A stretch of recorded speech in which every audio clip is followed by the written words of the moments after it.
Okay, here we go. So I'm going to do a little introduction here of our presenter tonight of the God Talk, Total Surrender by Robin Moreland. Robin's ready to take more land for the King and the Kingdom tonight. Amen. Robin hails from San Antonio, Texas. She was born sometime in the 1900s.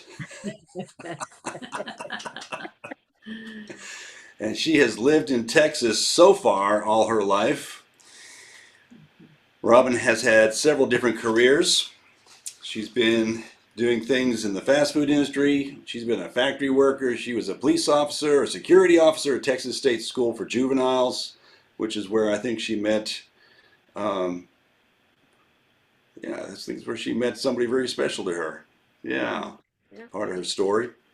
She was co-founder of Children's Achievement Center, a therapeutic foster home in 1990, and currently is an office manager for Master Doors, a garage door company there in Greater Fort Worth area. 9 years ago, Robin surrendered to the Lord with her false identity and the lie that she had been living all her life believing that she was born a lesbian. This was an answer to years of prayer by her family and friends, an awakening that came to the forefront when she came across Joseph Prince Ministries that showed her the gospel of grace and the Lord's love for her. The past 9 years have been full of discovery of her true identity and who Jesus says that she is. It is a daily walk of continued surrender to the Lord. Robin attends Open Door Church in Burleson, Texas, where she attended the School of Kingdom Equipping, and this year is an assistant coach for the school.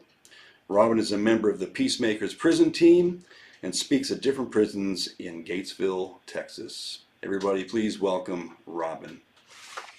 Woo! Yay. Yay, Robin. Yay, me.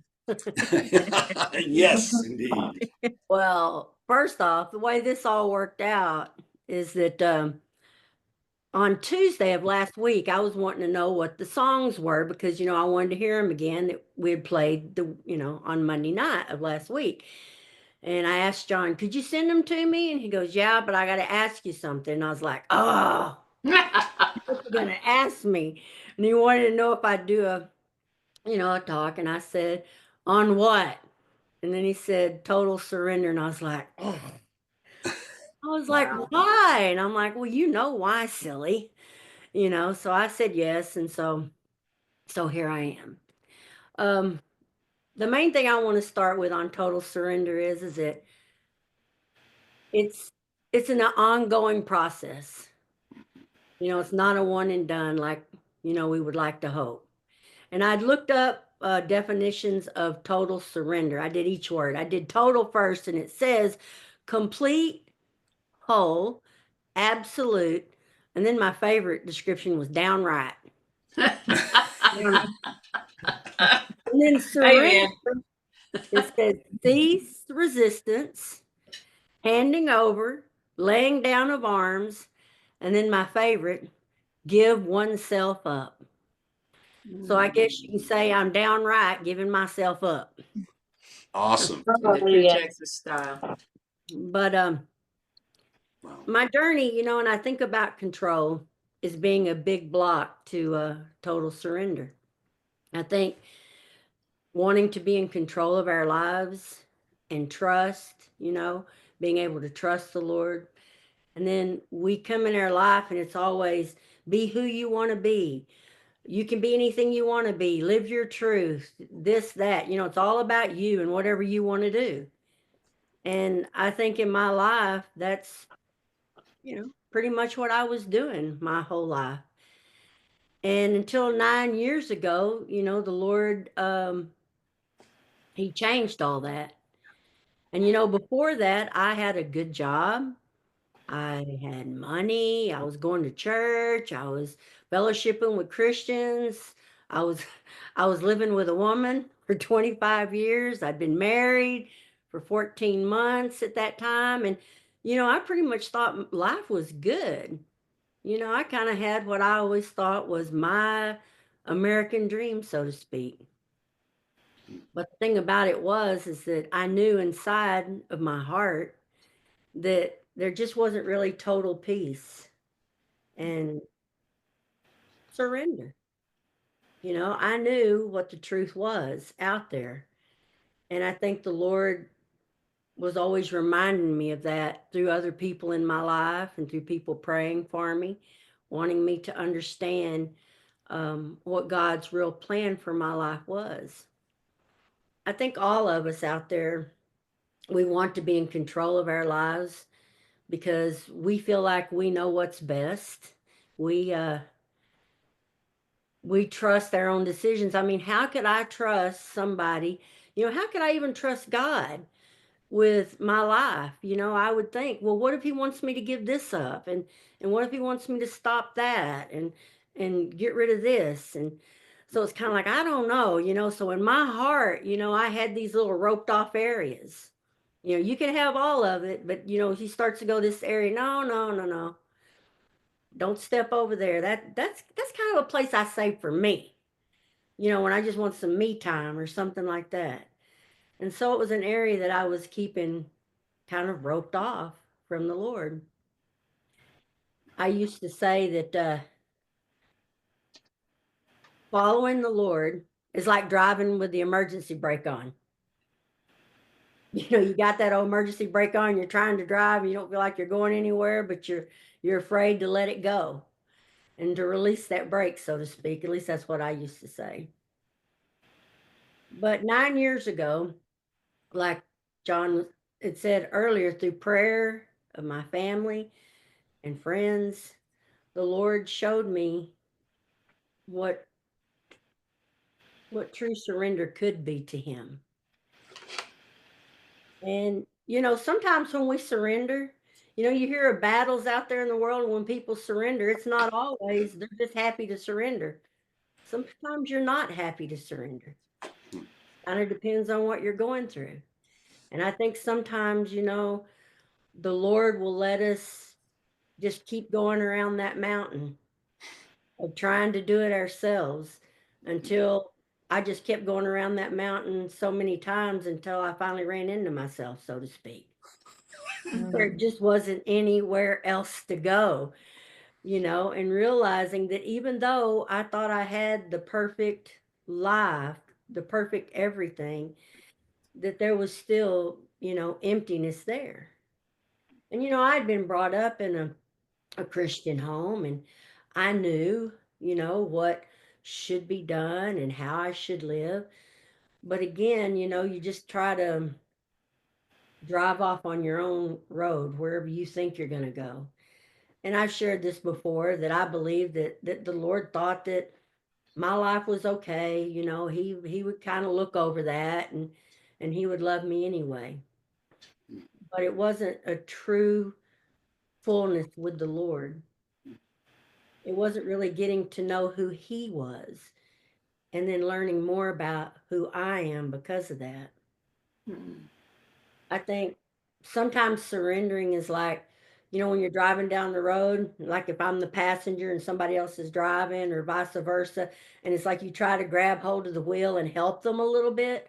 If you've ever tried to grab hold of the steering wheel when somebody else had a hold of it and y'all are trying to both do something, you're not going anywhere really because you end up pulling back and forth against each other.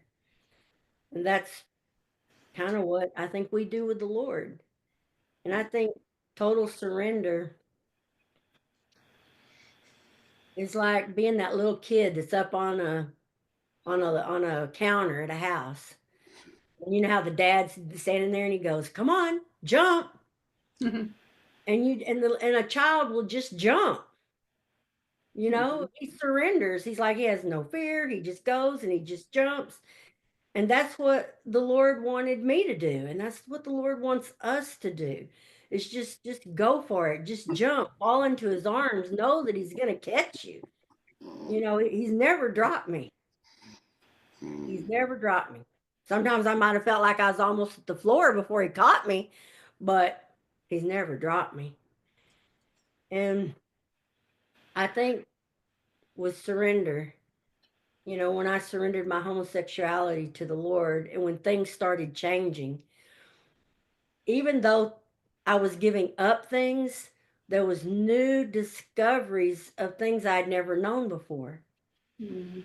You know, about myself, about the Lord, and more than just this little box that I'd created for myself. You know, it's like I was in this little, I had my own little life fenced off, and I never went out to see what was really out there, that what God had for me. Mhm. And I think a lot of that comes from comfort. We get comfortable where we're at with what we know, and Super good. we get comfortable with our pain or our bad habits or whatever it is that we have that we need to surrender to God. No matter how small it is when we start surrendering those small things and then we see the victory in that, then we're able to surrender bigger things and even bigger things. I don't think it's something that we ever stop doing, Right. that we do continue to surrender. Um, I think that every time we do it gets easier. I think one of the things that I learned is that I can't worry or be anxious about tomorrow. It says that in Matthew 6, that tomorrow has enough worries of its own. Mhm.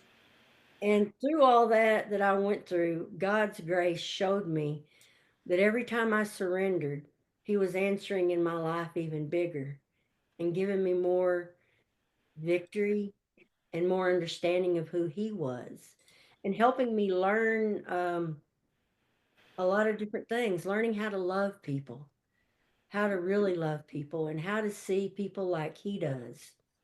Mhm. I,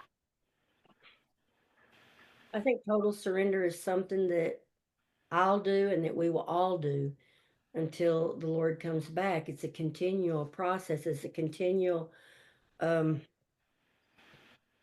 it's a continual thing of what we will do. I, Hmm. I think one thing that keeps us from surrendering, like I said earlier, was fear of not knowing what the Lord will replace in our life. And I can tell you from my own experience in my life that He never took anything away, or that He didn't replace with something better, with something that was real, and with something that was tangible, something that I knew that I had a hope in, a true love from my Father that would always be there. I think Amen. every day as I go along, that I matter to the Lord, Mhm. and that every time I surrender to Him, we get closer and closer to the Father. So good. I don't want to sound repetitious on anything, but I know that now, because I do surrender and I do continue to try to surrender more every day, that I realize that I have been crucified with Christ. And, it's no longer who I live. It's not always about my will, what I want to do, what I want to be in control of. Because when I'm trying to be in control of things, I've made a bigger mess out of them ever than if I would have just let Him. It's like when you keep trying to do something over and over and over again, it doesn't work, and somebody's telling you, well, just try this. And you're like, no, I'm going to do it my way. But then finally, when you surrender and do it that way, you're like, wow, that was easy, Mhm. you know? And so I just want to encourage everybody out there um, that hears this to know that if you are struggling with something in your life, or, when people tell you to totally surrender, He tells it to people in different ways. I mean, at first, when I would hear you need to total surrender, I thought, oh Lord, I got to sell everything, go to the mountains and, be a monk or something like that, and hum and Um, oh, and but that's not what the Lord wants us to do. He wants to give us more and more abundant life. So I encourage you that know that surrender starts with just the smallest thing in your life. If you're wanting to learn how to trust in the Lord, trust Him in the small thing, trust Him in a small thing, and then you'll see that victory. And then you'll go a little further and then trust Him with something else, and then you'll see a greater victory. And then as you go and you see these victories building up, then when something big comes along and you can look back and see where every place that the Lord has rescued you and caught you and helped you in your surrender, that the next surrender is easier because you know that He's never going to leave you. He's never going to forsake you. He's going to be right there and He's always going to catch you. Amen.